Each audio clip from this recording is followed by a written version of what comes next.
দর্শক কয়েক হাজার বছরের ভালোবাসার সম্পর্কের পূর্ণতা পেয়েছে। হ্যাঁ দর্শক, শুনতে অবাক লাগলেও এমনটাই সত্যি ঘটনা। আপনারা জানেন 2 বছর, 4 বছর, 5 বছর কিংবা 10 বছরের ভালোবাসার সম্পর্কের পূর্ণতা পায়। কিন্তু আজকে আমি এমন একটি বিয়ে বাড়িতে যাচ্ছি যাদের ভালোবাসার সম্পর্ক প্রায় কয়েক হাজার বছরের। দর্শক, আপনাদের মনে প্রশ্ন থাকতে পারে বরের কত বছর এবং কনেরই বা কত বছর হতে পারে। পুরো ভিডিও দেখতে আমাদের সাথেই থাকুন। আসসালামু আলাইকুম দর্শক, এখন আমাকে রেডি হতে হবে। রেডি হতে গিয়ে জুতা পরতে গিয়ে দেখি আমার জুতার একটু ছিঁড়ে গেছে। যাই হোক, আমি চিন্তা ভাবনা করলাম জুতাটা সেলাই করে নিব বাজারে গিয়ে। বাজারে সেই দেখি ওই যে দূরে আমার জন্য অপেক্ষা করতেছে আমার 2 জন বন্ধু। আমি তাদেরকে ক্যামেরা করতেই দেখি তারা আমার দিকে দেখতেছে, এই যে আমাকে বলতেছে, কি বলতেছে আমি নিজেও জানি না। কিন্তু তার আগে শাকিলের সঙ্গেই আমার দেখা হয়। আমি শাকিলকে বলতেছি ওরা ওখানেই থাক, চলো আমরা কিছু খাইতে যাই। আমরা পেঁয়াজির দোকানে যাইতে যাইতেই ওই পাশে থাকা 2 জন অর্থাৎ রানা এবং মুজাহিদ তারাও ছুটে আসলো কিছু খাওয়ার জন্য। হায় রে নেলোচের নেলোচ রে, নেলোচের জন্য ওরা সেরা রে। আর নয় দোকান, আর নয় হোটেল, আজকে দেখতে পাচ্ছেন আমার ভিডিওতেই সিঙ্গারা পেঁয়াজি। দাদা সেই স্বাদ দাদা। ফাইনালি আমরা চলে এসেছি দোকানে। এখানে এসেছি কিছু কেনাকাটার জন্য, কিনে নিয়ে যাইতে হবে। এরপরেই একটা ঘটনা ঘটে গেল। ঘটনাটি হলো, দোকানদার ভাইজান বলতেছে এই প্রেসার কুকারটা নাও ভালো হবে, কিন্তু দিনে দুপুরে রানা এই প্রেসার কুকারের ভিতরে উপরের অংশটা ঢুকাইতে পারতেছে না। দেন আমি ভেরি কনফিডেন্স নিয়ে প্রেসার কুকারটা লাগানোর চেষ্টা করলাম। আমি পেরেছি, হ্যাঁ আমি পেরেছি। এটা মোটেও কঠিন কাজ ছিল না, কিন্তু রানা কেন পারলো না আমার বুঝে আসে না। তবে আমরা প্রেসার কুকার নিয়েছি কিনা এটা বলার ইচ্ছা নাই, এবং কি কি নিয়েছি না নিয়েছি এগুলা বলার ইচ্ছা এই মুহূর্তে নাই।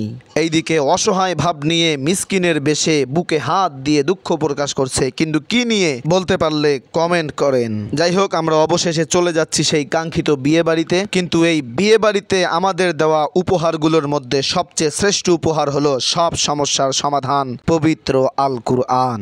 তবে যেতে যেতে একটা কথা বলে রাখি, আমি প্রথমে বলেছিলাম এই বিয়েটি কয়েক হাজার বছরের ভালোবাসার সম্পর্কের পূর্ণতা পেল। কথাটি বলার কারণ ছিল, কারণ আমি জ্ঞানী মানুষের মুখেই শুনেছিলাম দুনিয়াতে যাদের সাথে যাদের ভালো সম্পর্ক হয় তাদের সাথে নাকি রুহের জগতেও ভালো সম্পর্ক ছিল। তবে আমি জানি না এটা হাদিসের কথা নাকি কুরআনের কথা। এখন অনেকেই বলতে পারেন তাহলে না জেনে কেন বললেন। প্রথমেই বলেছি যাতে আপনাদের পুরো ভিডিও দেখার আগ্রহ থাকে, তার জন্য আমি সকলের কাছেই ক্ষমা চেয়ে নিচ্ছি। বেসিক্যালি বিয়েটা ছিল আমার এক বন্ধুর। ফাইনালি আমরা বিয়ে বাড়িতে এসে প্যান্ডেলে বসে গেছি এবং ভাত নেওয়া হচ্ছে। তৌহিদুল, রানা, শাকিল, মুজাহিদ সবাই, শরীফুলও ক্যামেরা ধরছে এবং হাত ধুইতেছি আমি। খাওয়া দাওয়া ঠিকই শুরু হয়েছে, কিন্তু আমার পাশের সিটটা এখনো ফাঁকা আছে। কেউ যদি বসতে চান আমার কোনো আপত্তি নাই। কর্নারে আমি, পাশে শরীফুল, তার পাশে মুজাহিদ, তার পাশে শাকিল, তার পাশে রানা, তার পাশে তৌহিদুল। না ভালো করেই দেখো।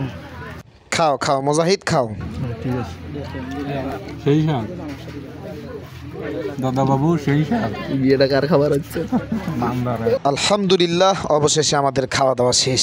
খাওয়া দাওয়া শেষে যেই বন্ধুর বিয়ে তার সঙ্গে দেখা সাক্ষাৎ করে আমরা বাড়িতে আসার জন্য রওনা দিলাম। এখন অনেকেই প্রশ্ন করতে পারেন যেই বন্ধুর বিয়ে সেই বন্ধুকে দেখাইলাম না কেন। ইনশাআল্লাহ আমি চাইলে সেই বন্ধুর নাম, ভিডিও, ছবি দিতে পারতাম, কিন্তু দিলাম না। কারণ ওই বন্ধুকে ইন্ডিকেট করে যে কথাটা বলতে চাই, বন্ধু শোন, তুই কিন্তু আমাক বউ ভাতের দিনে ডাকছিস, কিন্তু যেদিন তুই শেরওয়ানি পড়ছিলু সেদিন তো ক্যাঙ্গা দেখা গেছে, একটা ছবি আমরা তুলবে পাইনি, সেদিন তুই আমাকে ডাকিস নাই। একটা ছবি তুলনো হয়, স্টোরি দিয়ে লেখানো হয় বন্ধুর উইকেটের পতন, যেমনটা আর কি মানুষ লেখে, কিন্তু তুই আমার সেই সুযোগটা দিস নেই। যাই হোক, এগুলা কথা কইম জন্যে মুই তো প্রকাশ করনু না। তবে তুই তোর শ্বশুর বাড়িতে নিয়ে যাইস না, এই জন্যে রানার যে কি আফসোস রে ভাই, এটা যদি তুই দেখলু হয় থাক আর না কিছু কম। পরিশেষে তোর জন্য দোয়া বন্ধু, আল্লাহ তাআলা তোর সাংসারিক জীবনে সুখ, শান্তি, রহমত, নিয়ামত দিয়ে আবদ্ধ করে রাখুক এবং ভাবি ও তোর ভালোবাসা জান্নাত পর্যন্ত পৌঁছে যাক। আমিন।